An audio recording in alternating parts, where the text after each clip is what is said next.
देव प्रमाहास प्रमपदेव प्रमाहास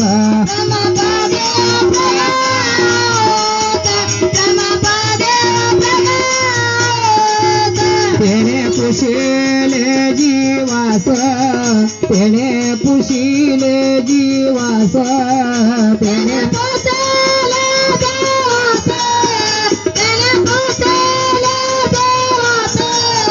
काय निमित्त आलास काय निमित्त आलास काय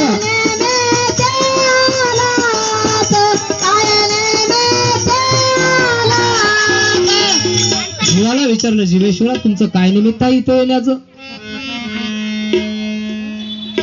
आता मी सकाळपासून निघालो माहूरवरून कोण्याच गावात कोणी विचारलं नाही. माझी इथं आल्यावरच म्हणले बाबा फराळ नाश्ता महाराज पाय धुवा पाणी कोण्या गावात कोण विचारलं.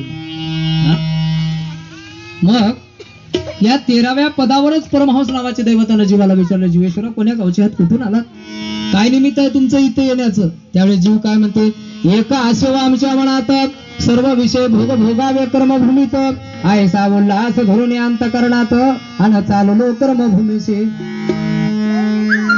जीवा कुठे जाय मात्र कर्मभूमीला जाऊ नको रे म्हणले.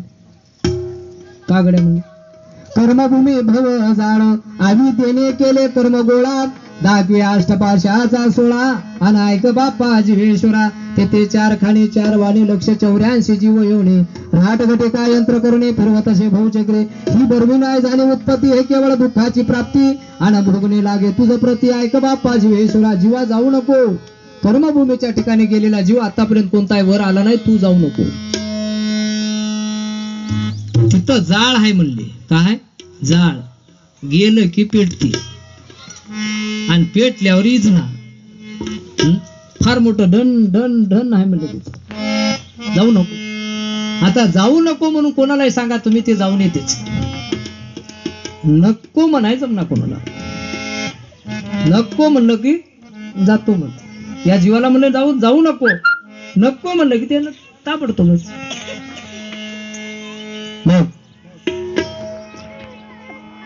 जैसे पेवामध्ये पडती कणावरी ठेवी ती झाकणक मग निर्जीव होय अन्न पेवामध्ये कैसे जेवाट होय मालकाशी तरी तो काढेल त्या कन्नासे तैशी गती होईल तुझी ऐक बाप्पा जीवेश्वरा जीवेश्वरा जाऊ नको. पूर्वीच्या काळामध्ये जेवारी साठवण्यासाठी पेव होती आणि पेव्यामधली जेवारी पेरणीच्या उपयोगाची नसते. फार मोठा दुष्काळ पडला तर लोक काढायचे खायचे आणि नाही जर आठवण मालकाला झाली तर अडकून पडशील म्हणले त्या पेव्यातल्या जेवारी सारखा. तू जाऊ नको.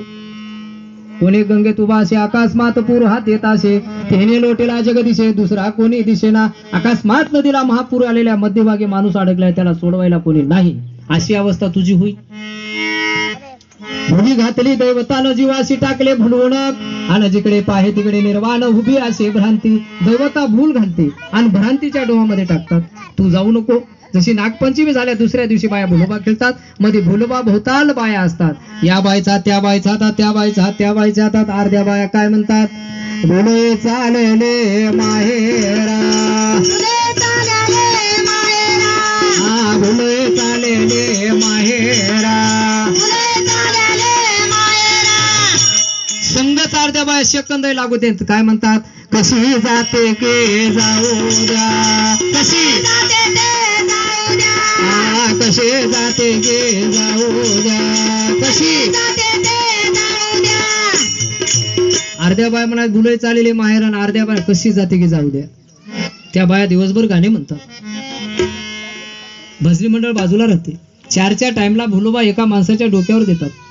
वाजत गाजत त्या भुलोबाला नेऊन एखाद्या विहिरीमध्ये नदीत आडा टाकल्याशिवाय त्या मुरमुरे प्रसाद लाया कल्याशिवाय बाईचं समाधान होत नाही. तसं या जीवाला भुलोबा केले. भवताल दैवताचा वेढा पडलाय. अर्ध्या दैवता काय म्हणतात जीव चालला मोक्षाला जीव चालला मोक्षाला संगच अर्ध्या दैवता काय म्हणतात हे चाललंय म्हणल्याबरोबर ते काय म्हणतात कसा जाते की जाऊ द्या कसा जाते की जाऊ द्या अर्ध्या म्हणाले मोक्षाला चालय, अर्ध्या म्हणाले आम्ही जाऊ देत नाही म्हणजे काही केलं तरी. आणि आता तीच परिस्थिती आहे. म्हणून जाऊ नको जीवा. कर्मभूमीला आता गेलेला माणूस एकही सुखी नाही. आता एवढे माझ्या समोर बसले, सुखी एखादा माणूस दाखवा. सुखी हाव म्हणून म्हणू द्या बस. नारूचा रोगी कळवा, 1000 रुपये मिळवा. जसं हाय तसं सुखी माणूस म्हणून एखादा सांगू द्या, मी सुखी हाव. हस काय खुश व्हायलाय. सुखी नाही तो कोणी. सगळे असे चिंतातूर राहत. प्रत्येकाला काही ना काही अशी चिंता लागलेली आहे. सुखी माणूस इथं कोणी नाही. तरी जीव म्हणाला मी इथं जातो. आता एवढं सांगितल्यावर जातो म्हणल्यानं त्याला कोण अडवायचं काय म्हणते. बहुरूपी बहुरंगी प्रेम लावती जीवा जाण, पदरीचा पुण्य घेती हिरावण, आणि शेवटी करती नागवण, आयशे क्रूर कर्पण दैवत. इथं दैवता बहुरूपी बहुरंगी हात. जीवाला प्रेम लावतात, जीवाचं पुण्य हिरावून घेतात, जीवाची नागवण करतात. जीवा तू जाऊ नको. बहुत सांगितले जीवासी, तरी सत्य न वाटे तयासी. खूप सांगितलं जीवाला, मात्र खरं वाटायला तयार नाही. नारीला भ्रांती मम मायेशी, म्हणे सुख भोगीन कर्मभूमीचे. जातो गड्या म्हणजे इथलं सुख भोगतो. इथं आहेच म्हणालाय सुख. आणि इथले सगळे माणसं म्हणाले की बाबा आता आम्ही इथून आम्हाला एकदा घेऊन जा महाराज, असं म्हणतात मला. महाराज जा घेऊन असं म्हणलं. ते एकच दिवस गाडीत बसलं की मला न सांगता उतरून घराकडे पळून येते. न सांगता. मग मला सांगून गेल्यानंतर मला चिंता मिटते की नाही. न सांगता अरे बापू किती दिवस होय की काय नाही, हा किती पळीत की आपल्याला. हा म्हणून या कर्मभूमीच्या ठिकाणी सुख नाही जीवाला. सांगितलं मात्र खरं वाटलं नाही. त्या दिवशी अहंकार नावाचा मळ लावला. परमपद परमांस 10 लक्ष पर अहंकार नावाचा मळ लोटलं 12व्या पदाला. परमपद 12 परा चैतन्य नावाचे देवता राजे याचा बरोबर 5 लक्ष आहे. या दोजरा चैतन्य नावाचा मळाला लोटला 11व्या पदाला. सिद्धमाकी नावाला 11 भू नावाचे देवता राजे त्याचा बरोबर 16 लक्ष आहे. या दोजरा कला नावाचा मळ लावला. इथला मळ कलेचा आहे.